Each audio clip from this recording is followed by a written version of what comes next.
الحمد لله رب العالمين والصلاة والسلام على سيد الأنبياء والمرسلين وعلى آله وأصحابه أجمعين 17 رمضان المبارک اور غزوہ بدر اسلامی تاریخ کا عظیم معرکہ۔ ناظرین، اسلامی تاریخ میں بعض دن ایسے ہیں جو ایمان، قربانی اور اللہ کی مدد کی یاد تازہ کرتے ہیں۔ انہی میں ایک عظیم دن 17 رمضان المبارک ہے۔ یہی وہ دن ہے جب اسلام کا پہلا بڑا معرکہ یعنی غزوہ بدر پیش آیا۔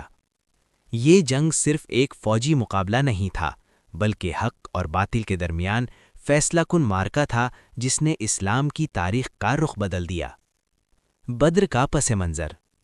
جب حضرت محمد صلی اللہ علیہ وسلم اور صحابہ کرام نے مکہ سے مدینہ ہجرت کی تو کفار مکہ مسلمانوں کے سخت دشمن بن گئے۔ انہوں نے مسلمانوں پر ظلم و ستم کیے، ان کے گھر اور مال چھین لیے اور اسلام کو ختم کرنے کے منصوبے بناتے رہے۔ مدینہ میں اسلامی ریاست قائم ہونے کے بعد قریش نے مسلمانوں کو ختم کرنے کے لیے مسلسل سازشیں کیں۔ اسی دوران مسلمانوں کو اطلاع ملی کہ قریش کا ایک بڑا تجارتی قافلہ شام سے مکہ واپس آ رہا ہے، جس کی قیادت ابو سفیان بن حرب کر رہے تھے۔ رسول اللہ صلی اللہ علیہ وسلم نے اس قافلے کو روکنے کے لیے صحابہ کو تیار ہونے کا حکم دیا۔ مسلمانوں اور کفار کی تعداد۔ جب قریش کو اس بات کی خبر ملی تو انہوں نے مکہ سے ایک بڑی فوج بھیج دی۔ مسلمانوں کی تعداد تقریباً 313 صحابہ، صرف 2 گھوڑے، تقریباً 70 اونٹ۔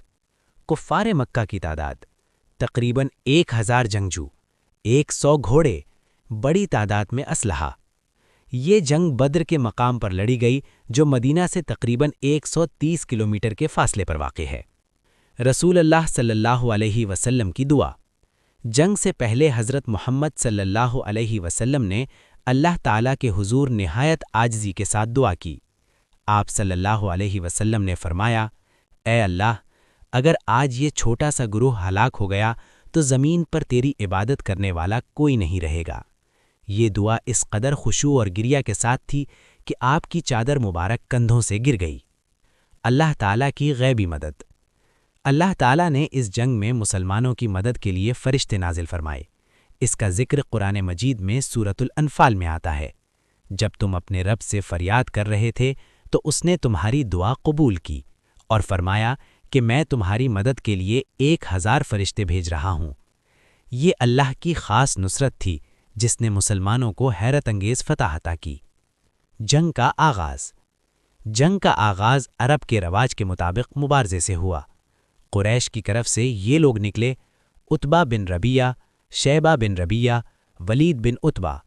مسلمانوں کی طرف سے مقابلے کے لیے نکلے حضرت حمزہ بن عبد المطلب رضی اللہ تعالیٰ عنہ، حضرت علی بن ابی طالب رضی اللہ تعالیٰ عنہ، حضرت عبیدہ بن حارث رضی اللہ تعالیٰ عنہ۔ ان مبارزوں میں مسلمانوں کو کامیابی حاصل ہوئی اور اس کے بعد باقاعدہ جنگ شروع ہو گئی۔ جنگ کا نتیجہ۔ اللہ کی مدد سے مسلمانوں کو عظیم فتح حاصل ہوئی۔ کفار کا نقصان: 70 افراد ہلاک، 70 قیدی۔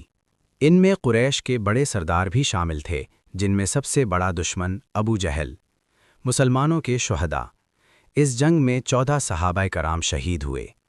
اہل بدر کا عظیم مقام۔ اسلام میں اہل بدر کو بہت بلند مقام حاصل ہے۔ رسول اللہ صلی اللہ علیہ وسلم نے فرمایا، اللہ تعالیٰ نے اہل بدر کے بارے میں فرمایا، تم جو چاہو کرو، میں نے تمہیں معاف کر دیا۔ صحیح بخاری۔ یہ اس بات کی دلیل ہے کہ بدر کے مجاہدین اسلام کے عظیم ترین لوگوں میں شمار ہوتے ہیں۔ غزوہ بدر سے ملنے والے سبق۔ یہ واقعہ ہمیں کئی اہم سبق دیتا ہے۔ ایمان اور یقین۔ اگر ایمان مضبوط ہو تو کمزور تعداد بھی بڑی طاقت کو شکست دے سکتی ہے۔ اللہ پر کامل بھروسہ۔ رسول اللہ صلی اللہ علیہ وسلم نے ہمیں سکھایا کہ کامیابی صرف اللہ کی مدد سے ہوتی ہے۔ قربانی کا جذبہ۔ صحابہ کرام نے دین کے لیے اپنی جانیں قربان کیں۔ اتحاد اور نظم و ضبط۔ مسلمانوں کی کامیابی میں ان کی باہمی اتحاد اور نظم و ضبط کا بڑا کردار تھا۔ اختتام۔ ناظرین، 17 رمضان ہمیں غزوہ بدر کی یاد دلاتا ہے جو ایمان، صبر اور اللہ کی نصرت کی عظیم مثال ہے۔ آج بھی اگر مسلمان ایمان، اتحاد اور اللہ پر بھروسہ اختیار کریں تو اللہ کی مدد ان کے ساتھ ہوگی۔ اللہ تعالی ہمیں صحابہ کرام کے نقش قدم پر چلنے کی توفیق عطا فرمائے۔ آمین یا رب العالمین۔